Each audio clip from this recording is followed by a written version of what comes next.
một thời thiếu trong vùng quê nghèo hồn nhiên ta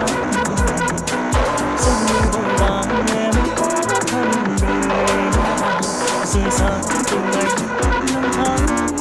ngồi phút giây từng từng ngày nhớ và mong dòng nỗi phút năm xưa hiện dấu mãi đậm sâu trong nỗi đau anh mệt mỏi trong phút giây anh tìm hoài muốn giữ em ở lại một lần này vì anh mãi thì xa cách nhau thật rồi sương trắng chiều thu ngày em bước ra đi nước mắt ấy biệt ly hoa vẫn rơi bên thềm nhà lá sát xa đi nhiều và anh chúc em yên bình mối tình mình hẹn em kiếp sau.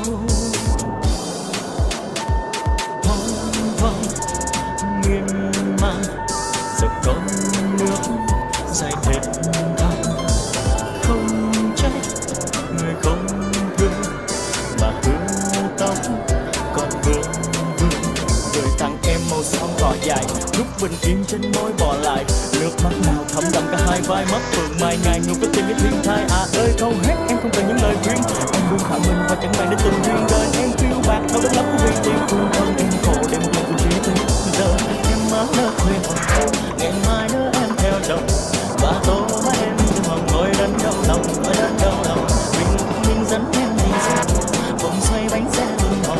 hoàng hôn có sâu đừng đổ vỡ tan rồi một ngày buồn mách biết em về thôn làng mẹ cha của em vỡ òa giọt lệ chạnh lòng thương người sáng đỏ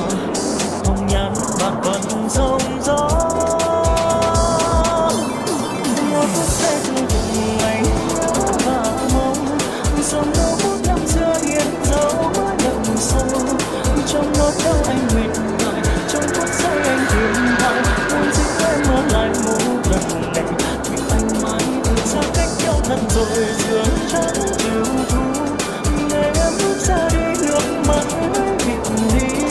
hoa vẫn rơi bên thềm nhà lá sát rơi đi nhiều và anh chúc em yên bình mối tình mình hẹn em kiếp sau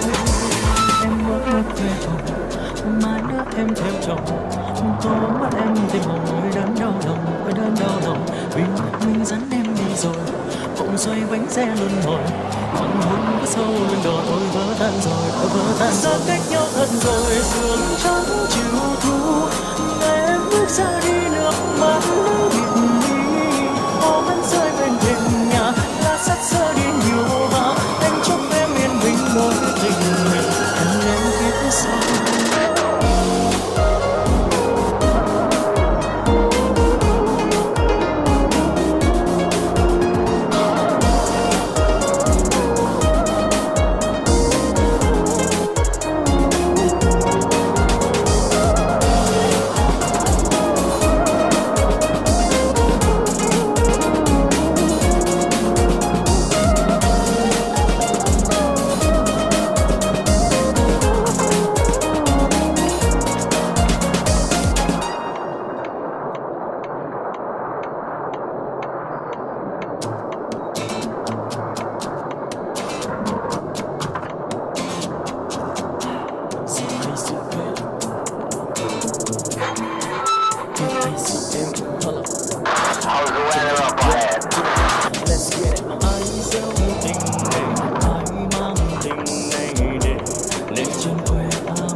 Một thời thiếu trong vùng quê nghèo hồn nhiên cài họ mái đầu dòng người vội vàng em hóa thân đời mẹ vàng rời xa tình anh năm tháng mỗi phút giây từng vùng ngày nhớ và mong dòng nỗi phút năm xưa hiện dấu mãi đậm sâu trong nỗi đau anh mệt mỏi trong phút giây anh tìm hoài muốn giữ em ở lại một lần này vì anh mãi từ xa cách nhau thật rồi sương trắng chiều thu ngày em bước ra đi nước mắt ấy biệt ly hoa vẫn rơi bên thềm nhà lá sát rơi đi nhiều và anh chúc em yên bình mối tình mình hẹn em kiếp sau.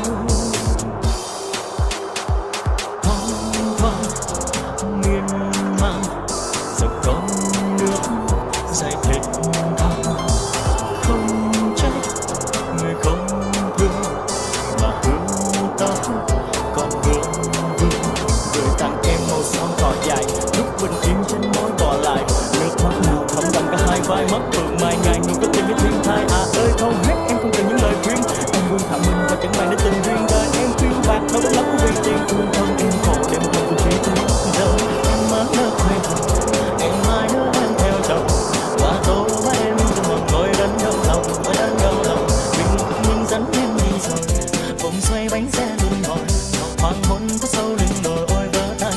vỡ tan rồi một ngày buồn mấy tiếng em về thôn làng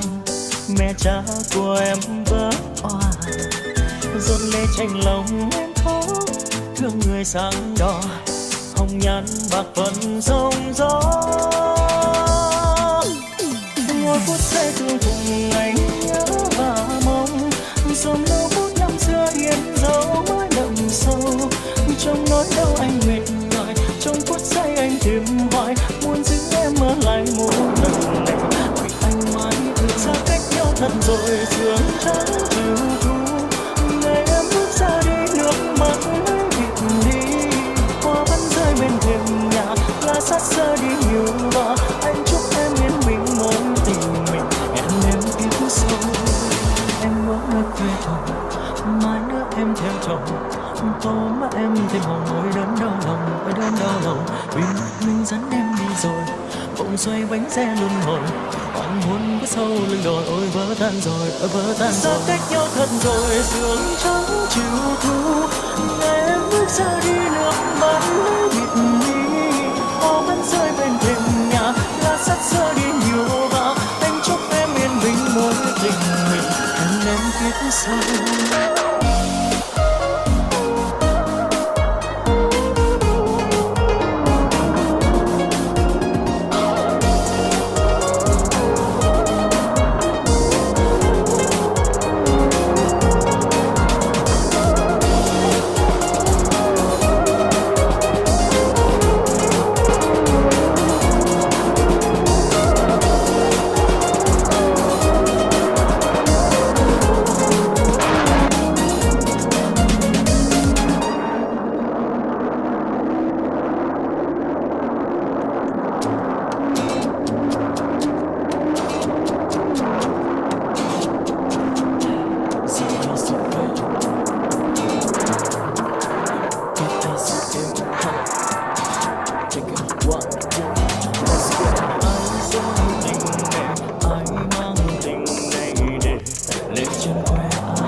Thật rồi sương trắng chiều thu ngày em bước ra đi nước mắt ấy vịt đi hoa vẫn rơi bên thềm nhà lá sát rơi đi nhiều và anh chúc em yên bình mối tình mình hẹn em kiếp sau. Hoang vắng miên man rồi con nước dài thênh thang không trách người không thương mà hương tóc còn vương gửi tặng em màu son cỏ dài lúc bình yên trên môi bỏ lại nước mắt nào thấm đậm cả hai vai mắt phượng mai ngày người có tình như thiên thai à ơi không hết em không cần những lời khuyên em buông thả mình và chẳng màng đến tình duyên đời em phiêu bạc đâu đến lắm vì tiền thương thân em khổ để một lần tình trí tiếng giờ em má nỡ quê hồn ngày mai nữa em theo chồng và tôi và em từng mong tôi đến đâu lòng mình dẫn em đi rồi vòng xoay bánh xe luân hồi hoàng hôn có sâu lưng đồi ôi vỡ tan rồi một ngày buồn em về thôn làng mẹ cha của em vỡ òa rốt lệ tranh lòng thương người sáng đỏ hồng nhan bạc phận sông gió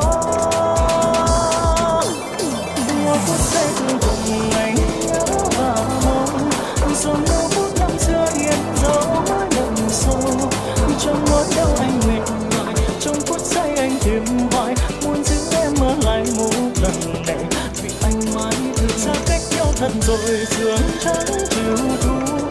ngày em bước ra đi, nước mắt ấy bịt đi, hoa vẫn rơi bên thềm nhà, lá sát xa đi nhiều và anh chúc em yên bình mối tình mình, hẹn em kiếp sau. Em vẫn ở quê hồn, mai nữa em theo chồng, tô mắt em thêm hồng, ôi đớn đau lòng, ôi đớn đau lòng, vì mình dẫn em đi rồi, vòng xoay bánh xe luân hồi, hoàng hôn có sâu lưng đồi, ôi vỡ tan rồi, vỡ tan. Xa cách nhau thật rồi, sương trắng chiều thu, ngày em bước ra đi, nước mắt lấy bịt đi, hoa vẫn rơi bên thềm nhà, lá sắt rơi đi nhiều và anh chúc em yên bình mối tình mình, hẹn em kiếp sau.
Một thời thiếu trong vùng quê nghèo, hồn nhiên tại họ mãi đâu, sông nơi vội vàng em hóa thân đời mẹ vàng, rời xa tình anh năm tháng, mỗi phút giây thương cùng anh nhớ và mong, dòng nỗi phút năm xưa hiện dấu mãi đậm sâu, trong nỗi đau anh mệt mỏi, trong phút giây anh tìm hoài muốn giữ em ở lại một lần này. Xa cách nhau thật rồi, sương trắng chiều thu ngày em bước ra đi, nước mắt ấy bịt đi, hoa vẫn rơi bên thềm nhà, lá sát xa đi nhiều và anh chúc em yên bình mối tình mình, hẹn em kiếp sau.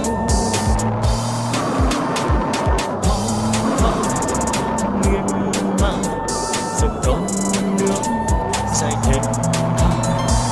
không trách người không mà hướng tâm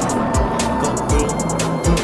người tặng em màu son cỏ dài, lúc bình yên trên môi bỏ lại nước mắt nào thấm đậm cả hai vai mắt phượng mai ngày người có tình với thiên thai. À ơi câu hát em không cần những lời khuyên, em buông thả mình và chẳng màng đến tình duyên đời em phiêu bạc đâu đất lắm của vì tiền thương thân em khổ để một mình cùng chỉ tiếng đời em má nỡ quê hồn, ngày mai nữa em theo chồng và tôi với em từng hồng ngồi đến đau lòng, ở đến đau lòng mình dẫn em đi rồi, vòng xoay bánh xe luân hồi,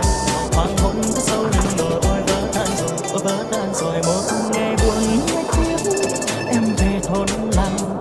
mẹ cha của em vỡ òa, giọt lệ chạnh lòng thương người sáng đỏ, hồng nhan bạc phận sóng gió.